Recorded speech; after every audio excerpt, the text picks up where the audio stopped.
Thanks are due to Allah subhanahu wa ta'ala, and salutation upon Nabi Muhammad sallallahu alayhi wa sallam, upon all the messengers that preceded him, Isa, Musa, Ibrahim, Nuh, and many, many others. May Allah's blessings and mercy be upon them. The time of Hajj is fast approaching, and the proclamation of Hajj has been made, and many are busy with their preparations for this great journey. The call to Hajj, or the call to this great pilgrimage, is described in Surah Hajj in the Quran. Allah Ta'ala says, وَأَذِّنْ لِلنَّاسِ بِالْحَجِّ يَأْتُوكَ رِجَالًا وَعَلَى كُلِّ ضَامِرٍ يَأْتِينَ مِنْ كُلِّ فَجٍّ عَمِيقٍ. And proclaim the Hajj among men.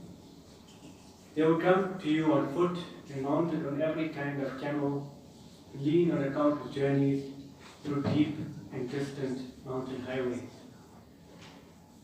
This important call that brings an-nas, wa'adhin lin-nas, the whole of humanity together, is a very beautiful event, a momentous event in the Islamic calendar.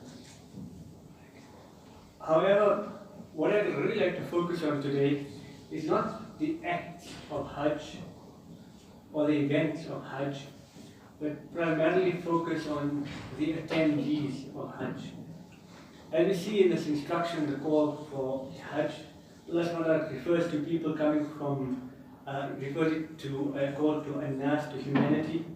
It describes people coming from deep valleys and distant mountains, really highlighting the broad diversity of the attendees of the Hajj, coming from every nook and corner of this global village we call planet Earth, from all continents on this planet Earth.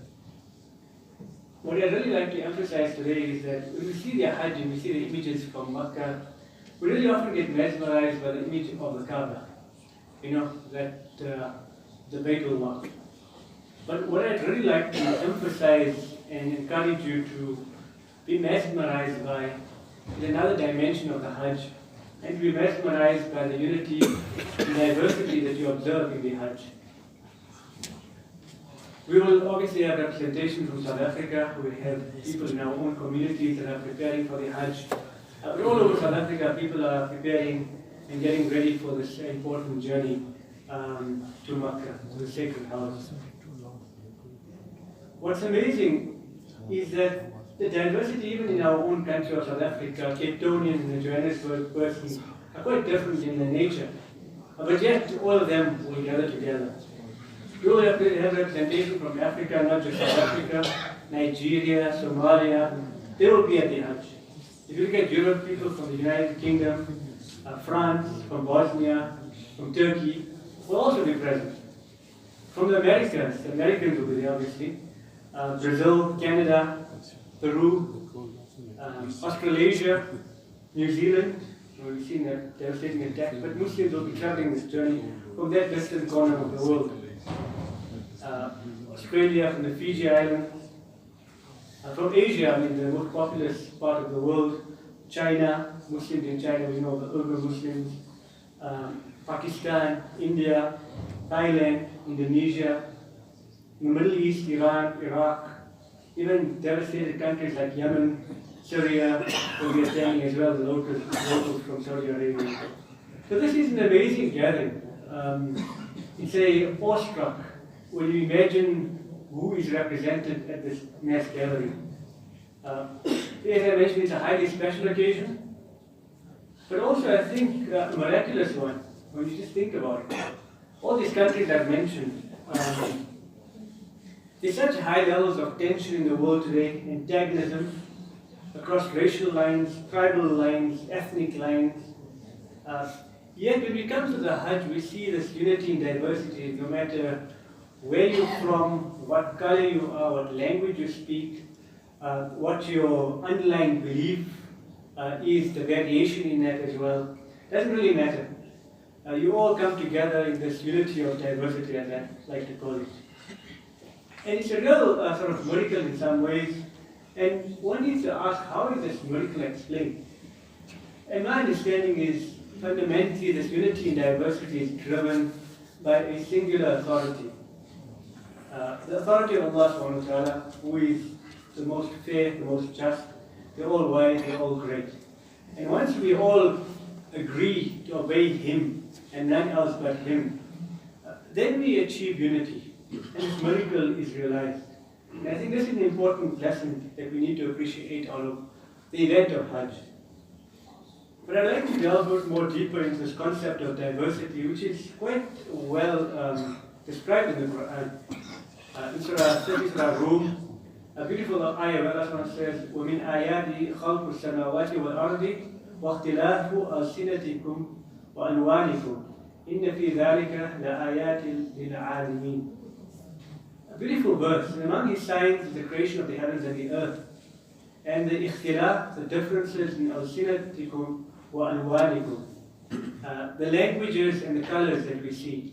And Allah ends up this ayah by saying, إِنَّ فِي ذَلِكَ لَآيَاتٍ لِلْعَالِمِينَ. This verse in Surah Rum speaks to racial differences in our color. It also speaks to ethnic differences in terms of languages and dialects. What I find amazing was that ayat, it says, Inna fi dhalika la ayat. And ayat, we understand, is a verse of the Quran. But ayat in many other places of the Quran also refers to a miracle. And Allah says this diversity you see is in actual fact a miracle, you see. A multiplicity of miracles. Now what do I mean by saying that? Just to give you an idea, we all have a human genome called the DNA. The genetic makeup that defines how we look, the skin color, the eye color, the shape of our noses, the shape of our bodies, our muscular strength, all is determined by our genome. And it's based on almost like what they call a blueprint of genetic code that defines all these codes that define the colors, etc. And we have 3.2 billion base pairs, simple 4 alphabets that are mixed up in different combinations, different sequences that create this human that we are today. And amazingly, out of the 3.2 billion base pairs of genetic code, 99.9% is identical across all humans on the planet Earth. Our variation is only 0.1%, right? It's a minuscule amount. But this 0.1% genetic differences explains the diversity even in this room. Even identical twins, they might look similar, but there's differences. Personality differences, physical differences as well.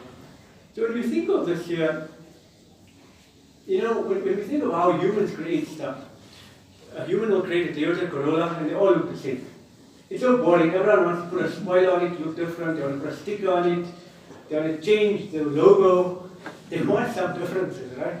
But then Allah subhanahu has made our human genome 99.9% identical, so that all our functions, our heart, our lungs, etc. works perfectly in the environment that we have. But yet you have such diversity, such brilliance in the way Allah subhanahu has created the world, that you see these differences. And you appreciate that even among brothers, among sisters, among cousins, each one has some different knack or ability.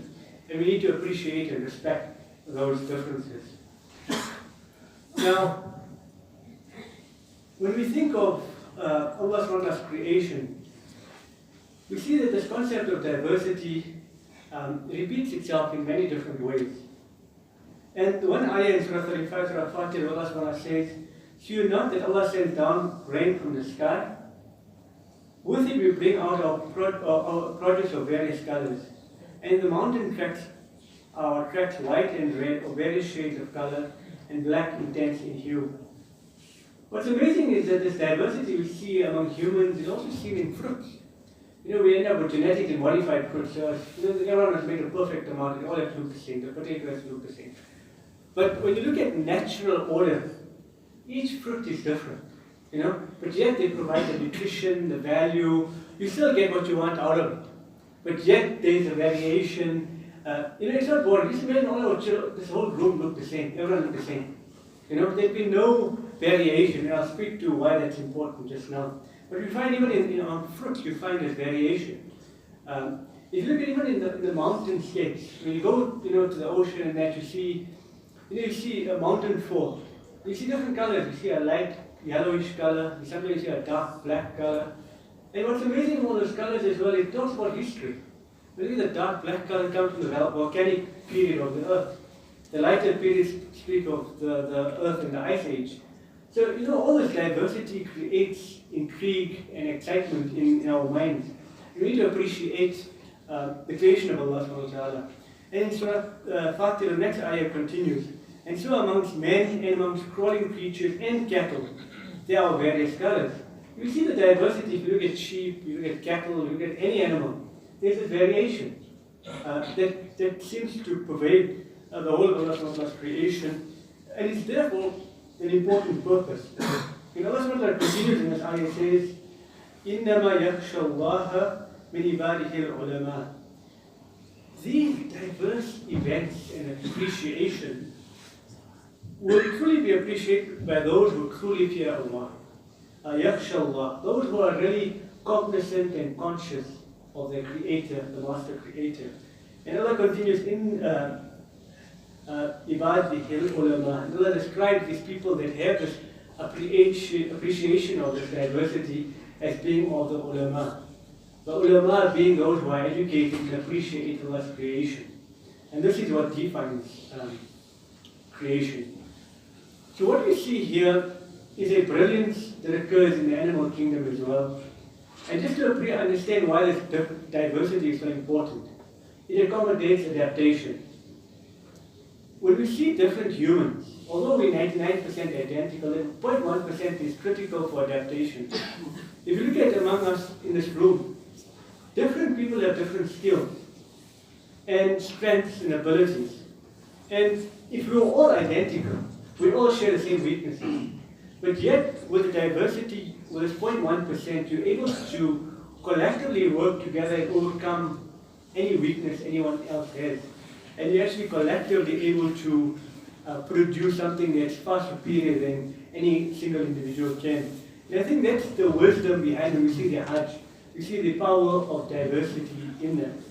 Also to appreciate, Eunice is here, so when you talk about tailor-made suit, or you talk about tailor-made, it's premium quality, right? It comes with a finesse and design specific to the fit. And Allah SWT has created humankind in this tailor-made fashion. It's not just replicas of like a robot continuously pumping out the same replica all the time. And when you look at the Hajj today, I'd really like us to look at the image of Hajj, not focus on the Kaaba, but focus on the miracle around it, in the diversity that we see of all nations and tribes and ethnicities that present themselves in front of the court of Allah subhanahu wa ta'ala, and accept that He is the fundamental authority and bring together that principle of unity and wisdom that comes through the lesson of Hajj.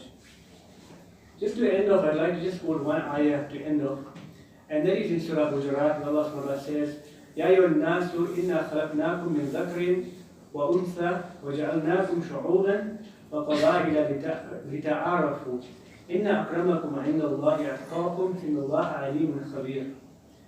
O mankind, يَا أَيُّهَا النَّاسُ, O humanity, we created you from a single pair of male and female. We have a very similar origin, and made you into nations and tribes, that you may know each other, not that you may despise each other. Verily, the most honored of you in the sight of Allah is he who has the most taqwa. عِنْدَ اللَّهِ أَتْقَاكُمْ, those who are really conscious and dutiful to Allah subhanahu wa ta'ala. And Allah has full knowledge and is well acquainted with all things.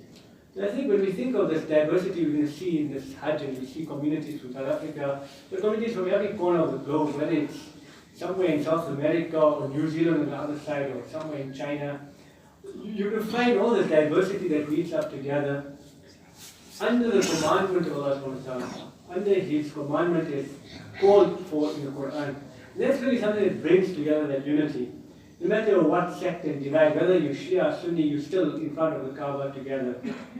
But I think the key element that this last ayah I quoted is that Allah subhanahu wa ta'ala has made this diversity لِتَعَارَفُوا, that we may know, appreciate, and importantly value the differences. Because sometimes we can't achieve or conquer the world on our own, it needs to be collectively done. We need to do things together. And we need to see the differences and the strengths and work with the strengths that exist out there. And also be very respectful to other people. And I was quite shocked in this one chat. A mufti was really racially abusive. And you wonder, in the verse talks of ulama, are those who recognize and appreciate Allah's creation, and this person can talk in such a manner, it's really absolutely shocking. But at the end of the day, fundamentally, the only criterion that should define the difference between this diversity is atqakum. Those who are truly servants of Allah, those who truly are committed to Allah, those who really study Allah's scripture and take it to heart, and take Allah's creation to heart, not just humans, but animals, plants, etc., and appreciate the world that He has provided for us. So we pray that Allah grants those that are taking this journey of hajj, a hajj maqbool, an acceptance of that hajj, a righteous hajj, but also a hajj of taqwa that really brings them closer and more conscious of Allah and His book. And we also pray that for those of us that will not join them, we really reflect on these opportunities, annual opportunities to reflect on the unity and diversity and come closer to the wishes and directions of Allah subhanahu wa ta'ala. Jazakallah khair. Assalamu alaikum wa rahmatullahi wa barakatuh.